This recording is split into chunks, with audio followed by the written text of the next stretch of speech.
morning will be a mix of youth-led sermons and shared experiences. But before we begin, I'd like to share how amazing these students truly are. From their hard work, to their positive attitudes, even when completely exhausted, to their excitement and willingness to try something new. I watched them again and again take on the challenges this week and become changed people.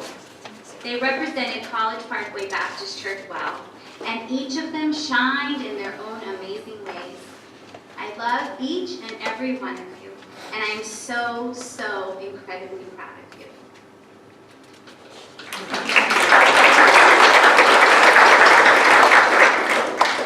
And now on to our passport report. Anthony is going to start us off.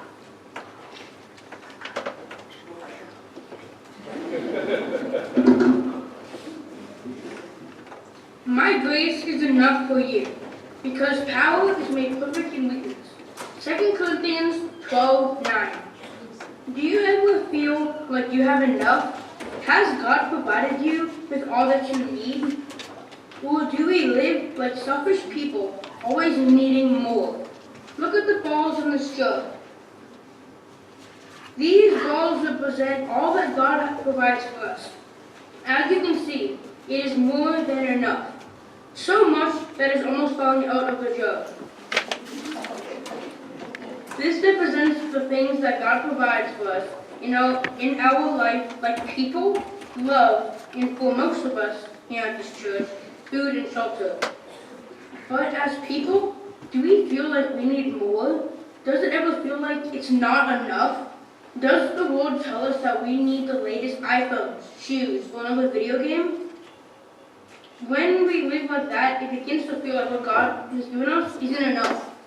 And just like moving the beads into the bigger jar, we begin to feel empty. And that empty feeling makes us feel lonely. And we continue to need more stuff. When we can concentrate on the stuff in this world, we lose focus, and we always start to feel like it's not enough. Watch what happens when the beads move into an even bigger jar.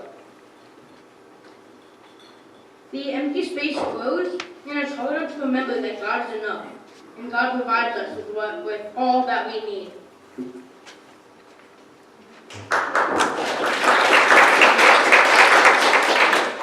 At this week's work sites, Mateo and Luke work with adults and children living in public housing in Danville. The stories they share about their mission sites will help remind us that God is always enough. Luke?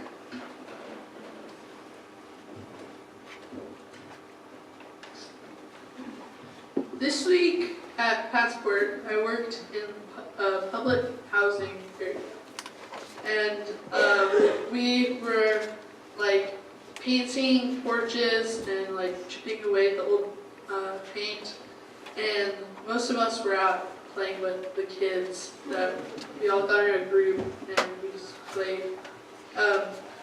None of us had phones at the camp because it was a digital Sabbath, and the kids thought that was the weirdest thing ever. But we had to like actually play with them. So we had to so it forced us to come up with other things to do. And so every day when we were like going to our mission site, we had a cooler of water and stuff, and then we had this big trash can, and in it we had like balls and brooms and just a bunch of stuff. And we would, once we got to the site, we would empty it out, and so we just had this trash can and all these little toys and stuff.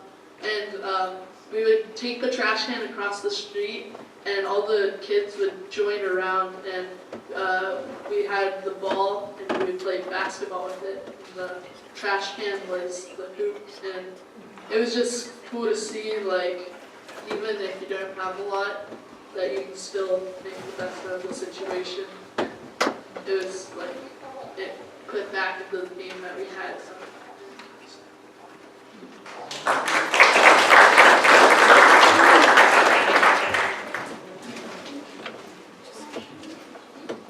Alright, so this year at Passport, my mission site was a place called Cardinal Village in Danville.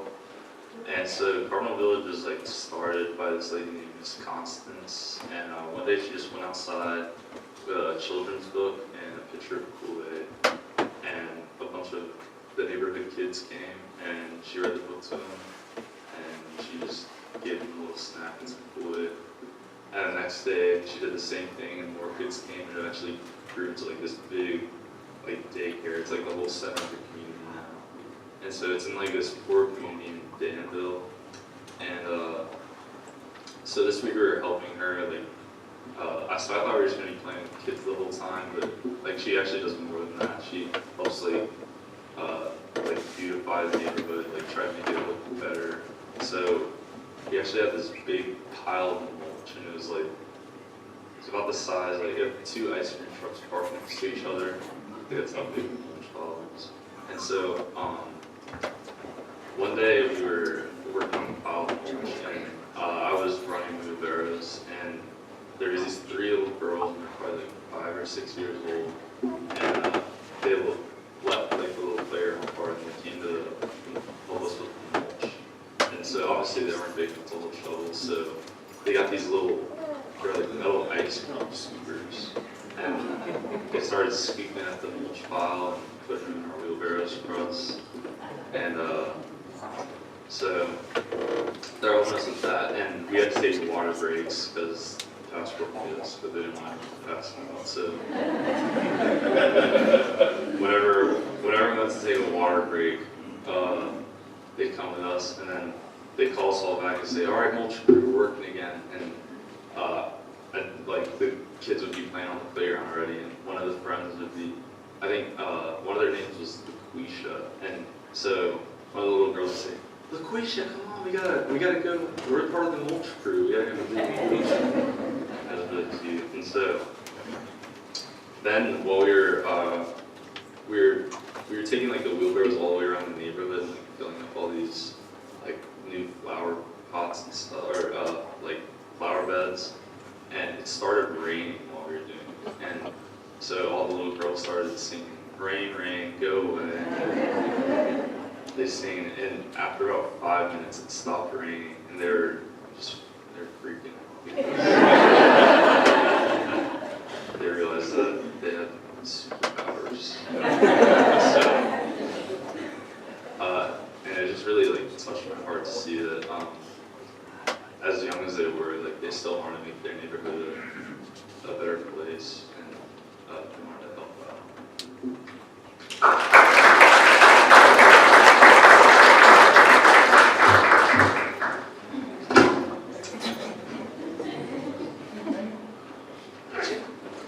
And I praise you because of the wonderful way you created me. Everything you do is marvelous. Of this I have no doubt. Psalm 139, verse 14. Have you ever felt like you weren't smart enough, pretty enough, cool enough, or important enough? Sometimes, no matter what we do, we just don't feel like we are enough. Sometimes when we look in the mirror, we don't see enough. But the Bible tells us we were created in God's image. He created amazing things, like galaxies, flowers, sunsets, and He created us too. He created amazing things like, oh, I already read that. He created us. He gave us gifts. He made us special. Even with our quirks, we are exactly who we are made to be.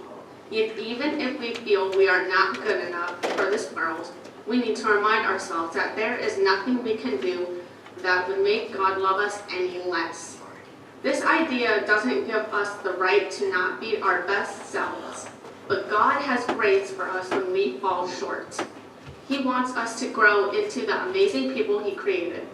At Passport Camp on night 2, we did an exercise that we would like to share with you today. I'm going to read a statement. If this statement applies to you, please stand. You will respond while standing with the words that are on the screen. God made me and I am enough. Please remain standing until all statements have been read. If another statement applies to you, please raise your hand. We will now begin. Stand if you have ever been bullied.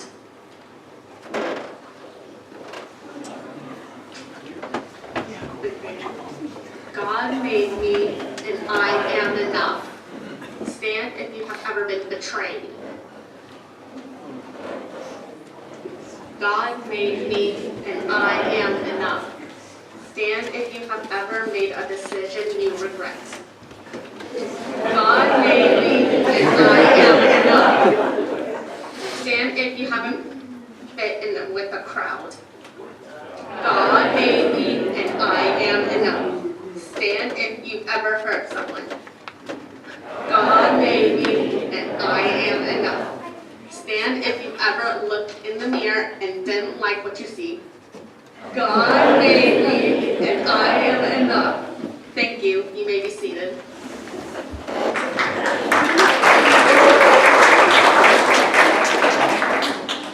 The theme of enough was put to the test when several of our youth took on very challenging mission work. There was a heat wave in Danville last week, and on top of having to climb 1,000,000 steps, and I'm not kidding, the boys had to climb how many? 72 steps just to get to their room every night.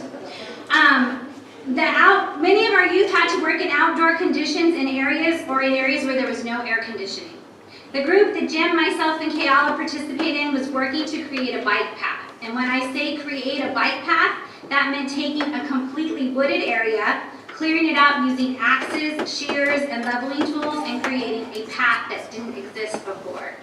The idea was that if we could improve the looks of the rundown community, the people who lived there would feel better about themselves, be healthier, and this would help improve their quality of life. I now call up Kayala. This tiny girl amazed me day after day with her hard work in the heat. Come on, Kayla. By the 4th day, she had lost a third of her crew because the work was so physically demanding. But Kayala kept a positive attitude and really did have a desire to work hard. Kayala, please share with us what you did on your mission.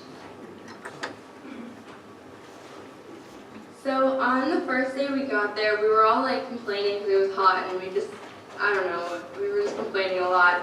And then, but then we started to get working and it ended up actually being really fun. And the more you worked and the more you talked to everybody else, the less work it seemed like, even though you were still doing a lot of work. And you made a lot more friends that way because you all were like together and you all were like trying to get it done. And so the first day we did leveling for most of the day. So we like took out the roots and just made sure the path was level. And then around the second day they tried to make it longer and longer, like the path longer. So that's when they pulled out like the axe and they started working with that. And that day I had to move all the stones so that we could create the path and like put the stones on the edge of the path so the water wouldn't run downhill. And on the third day, I think that's the day that we pulled most of the roots out because we were trying to get past the bigger trees. And then there was a heat wave that week, so it was very, very hot. And a lot of the people weren't drinking enough water, so that's how we lost a lot of our crew.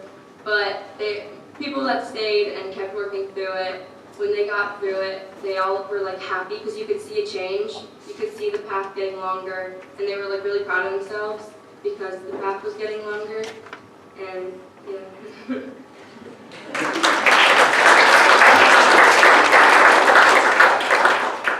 Another extremely hard worker was Paige. The first day she came back from her mission site, we had to force her to take a cold shower because she was beet red for hours. She continued the work just as hard all week long and ended up earning Honor Camper of the Week. Paige, please come share with us about where you served this week and what you did. So I worked with an organization called Crossroads, and it's this lady who just started a business. She wanted to help incarcerated women. So we worked on a house that holded 20 incarcerated women minimum. Like that's the smallest it can go, and it can go a lot bigger than that. And it was a very rundown house. So we were taking things out. There was dust everywhere. We were taking cabinets out. We were cleaning up water and all that stuff. And it was just crazy to see how just cleaning out one room that 6 women are going to be sleeping in just changed everything. It was pretty cool. And we had to scrape a popcorn ceiling, and we went ladder. So that was fun trying to figure that out. So I tied a scraper to the end of a broom and put the dustpan on the end. So when you scraped it, it caught it, and you didn't have to get on the ladder. So it made it go a lot faster. Yeah.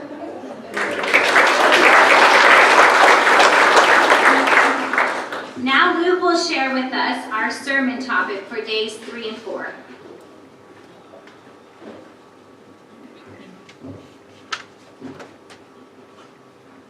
Little children, let's not love with words or speech, but with actions and truth. 1 John 3:18. Speak out on behalf of the voiceless and for the rights of all who are vulnerable. Proverbs 31:8. On day 3, Pastor Ethan talked to us about one of his favorite things, food, especially on Thanksgiving. He told us a story about how one Thanksgiving, he ate so much food, he needed a 2-hour nap. All of his favorite dishes were there. Corn casserole, bean casserole, turkey, and pie. He was so incredibly stuffed that after his nap, he decided he needed to go for a walk. While he was out walking, he noticed in the distance a homeless man on the side of the road with a sign that said hungry. At that moment, he was so ashamed because he had an overly full belly. He was so ashamed that instead of walking towards the man, he walked across the street and walked away. It was not a moment he was proud of.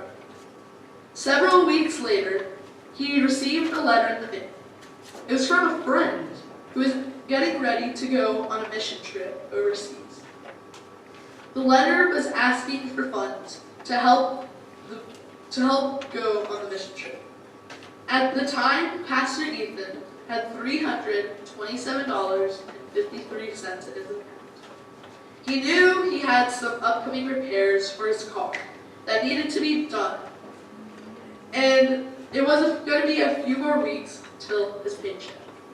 But with the thought of not helping a homeless man still weighing heavy on his heart, Pastor Ethan decided to write his friend a check for $300, leaving him with only $27.53 in his bank account for the rest of the month. Soon after sending the check, he got a call from a fellow church member. The church member said he needed an actual car to work on for his class project. And did Pastor Ethan know anyone whose car needed some work done? Imagine that. He sure did. You see, the point of Pastor Ethan's story was that there's more than enough in the world when we just trust God to provide for us. There are hungry people in the world, but there's more than enough food.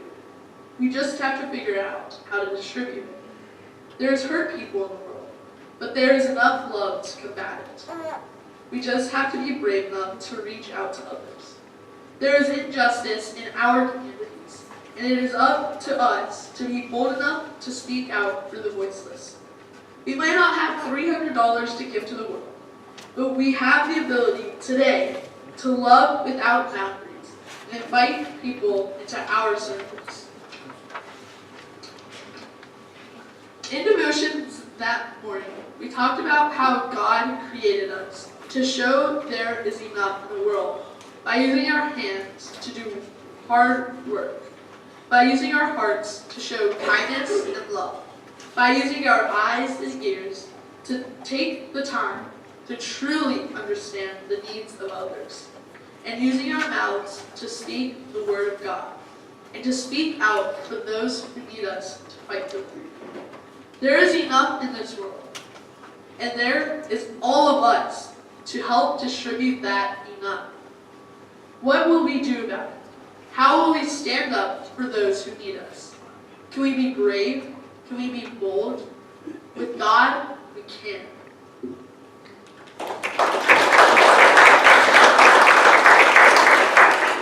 Many of our students were sad this week when they had to leave their mission sites. They had built relationships and done hard work. They may never see the fruits of their labor, but I spoke to them about the importance of what they were doing. Many of the students helped people who were an integral part of their communities. The work we did helped those people be able to continue their good works in their community, and that was the gift that kept on giving. I also reminded them that the same kind of work existed in their communities.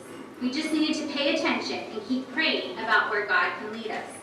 And I mentioned that if they ever needed me to take away their phones again for a digital Sabbath so that they could do God's work, I was very happy to do that. Anthony will now share some information about his site where he helped a woman that will continue giving back to her community long after we leave. Anthony?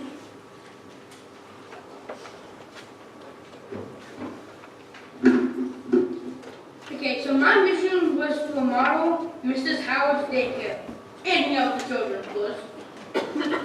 But so each day, the first day we had 2 children that were there. So the first day we didn't want to hang out with the children. Then the rest of the days we had 6 children each day, but 2 of them were switches today. You wouldn't have the exact same children each day. And I wasn't gonna pick favorites, but I decided that I would. And my favorite kid that was there was Jeremiah. He loved playing with the colors and the blocks, and me and him became best buds. After having fun, I joined the other campers and helped with sanding, cleaning, and painting the house. That was just awesome. I almost learned it. But that's all the time I've got.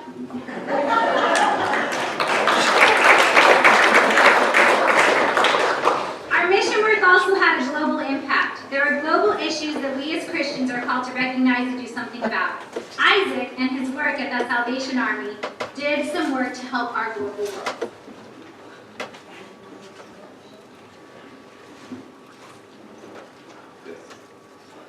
So, for my mission site, I was at the Salvation Army, which is a true nonprofit organization, kind of like the Goodwill, except they would give out clothes to people who need them for free, and like furniture and stuff for someone's houses broken into for and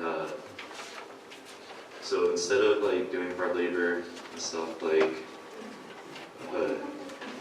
building a bike path or digging mulch, I was in the back of the store sorting clothes, putting tags on them, which kind of didn't seem like a lot at first, but we learned that when we were sorting clothes, they have these things called rags, which are basically just the clothes that they can't sell instead of like small stains on them or holes. And so instead of throwing those clothes out, they pack them up in the bags, and we throw them to a truck, and they get shipped off to the warehouse where they're compressed into just blocks and wrapped in plastic. And these blocks are put into a plane, and they climb over third world countries in places like Africa, and they're like supply drops, and they drop them out of the plane so that the little kids and adults have something to wear. And so if you ever see a picture from a kid in a third world country wearing Aeropostale or a name brand, it's because of the Salvation Army, things like that.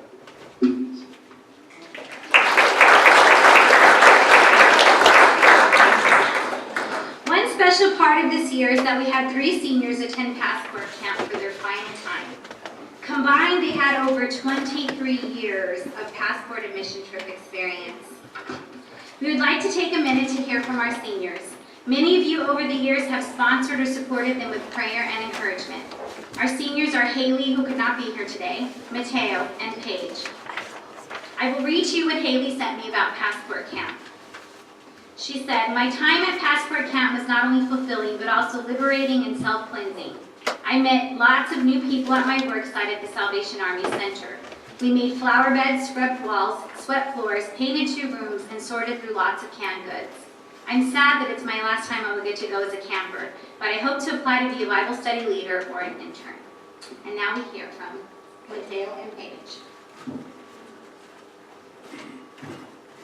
Alright, so I'm Mateo, and I've been going to camps like Passport since I was in 5th grade. I started going to kids' homes. And so, So Passport Camp, it's like a whole different environment than the normal world, and they take away our equipment and stuff, and it's like you really get like locked in on God, and there's like no other experience like it. And so I think the biggest lesson I've learned from doing a Passport throughout all these years is when you believe in yourself, and you believe in each other, and you believe in God, you can really accomplish anything. And like the biggest time I ever saw this was about 3 years ago, and I was on a trip, and so me and we had like a group of, it was only a group of like 7 people, and we were working on like this project, and I didn't really feel like we were doing that much for the community, and so we were just like working really hard, and we finished it in 2 days, and so we still had 2 more days left in camp, and so there's this one crew that was working on painting this house for an 80-year-old man, and it was like a really worn down house, and the outside was like rotting, so they're putting weatherproof paint on it, and the siding on it was made of wood. It was a 250-year-old house, and the wood was like perforated, so whenever you paint, the paint would all just soak in, and you couldn't really paint it very well. So we went to help them, so there's 8 of us working on it. And by the end of day 3, we had 1 out of 4 walls painted. So we figured that we'd maybe finish like half the other wall the next day, and we'd leave it for whoever came next week to do. So the last day, we were working really hard, and we almost had two whole walls finished, and we were like really excited. We were staying like an hour late to finish it, and as soon as we thought we were wrapping up, 5 vans pulled up with people who had finished their jobs, and everyone just got out, and we finished the rest of the whole house. It just showed that.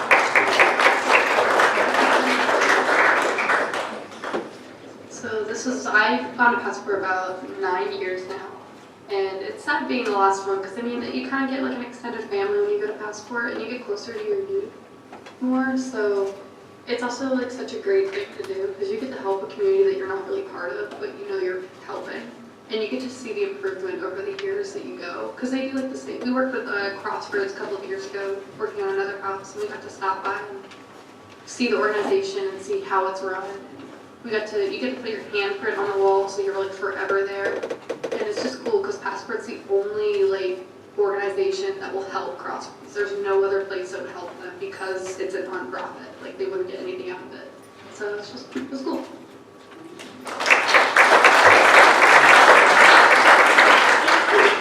One last thing before we end. Jim Hurst was our fabulous chaperone. From his calmness through our flat tire saga to his willingness to dance and get crazy, I can't thank him enough for his help this week. He would like to briefly share with you a little about his experience this week. These are for me. Thank you.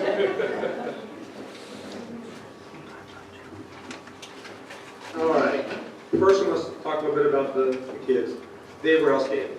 They put up with temperatures that were up to 105 degrees heat index, but it was insane.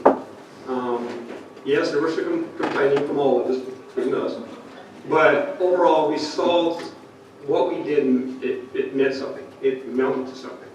And we knew that it would help others down the road.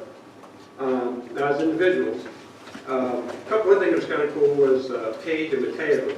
They were like having an additional chaperone. They helped us corral the kids, keep them over where they got to go, that kind of thing, you know.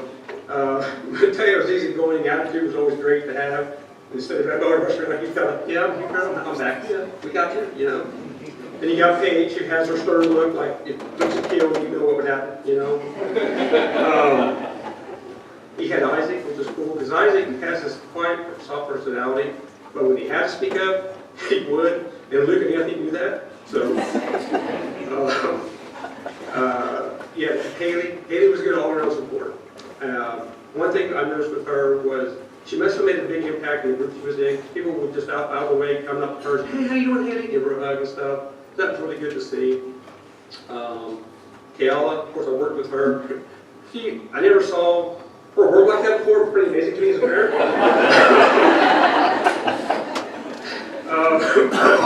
She did great. It was really, really good. And she didn't know it or not. There's people fed off of her energy, and things worked really well with that with her. And then you have Anthony, and I'll get back to him.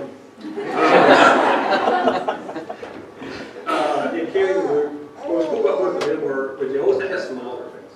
The smile of like, hey, this may not be the best thing in the world, but hey, I'm having fun doing it. You know. It was good to have that come back at you, that nice, happy atmosphere they had. You had Mary. What thing was really nice about Mary was her questioning attitude. If something didn't seem right or you had a question about it, she was the first one to speak up and ask that question. Other ones of us may have had the question, but we didn't have the courage to ask. At least she had that courage. So now we'll move on to this woman.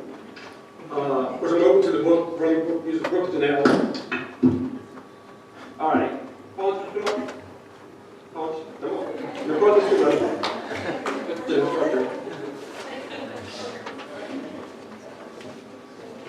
All right. That's what I need this for, buddy. All right. All right. We invited him to come up to because we all know, person doesn't do it by himself. They also have support. Paul is support here. All right. Let's see. Janelle was a joy to work with this week. During this week, she has been the group mother, enforcer, friend, and in many cases, my boss. The hours of work she and Ponch put into it and during this trip was amazing.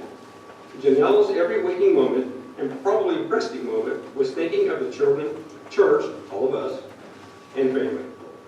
When the children had free time, Janelle was busy working on this morning's program, or deciding what and where the youth and I were going to go and do next. Her hours would generally be from 6:30 to 7 in the morning until 11:30 or more later at night. This, combined with having to manage the girls of whom she was living with, was a lot of her to-do list. Having Janelle and family at this church is more of a blessing than you ever realize. Having seen firsthand the hard work, direction, and general love she has for us is an amazing thing to behold. God has blessed us with an amazing family, and through Janelle, is consistently blessing us with a caring and wonderful life.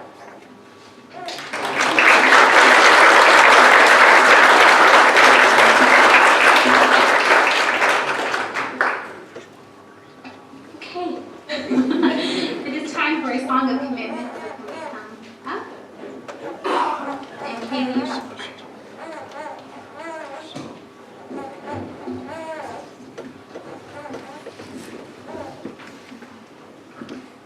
As you can see, this week has been a life-changing experience. We all grew as individuals, and we hope that we brought back to you helps us all grow as a church. We'd like to thank you for your support. Our song of commitment is Thrive. If you have been moved during this service, want to learn more about our church, or more about giving your life to Christ, please come forward and talk to Pastor Pat.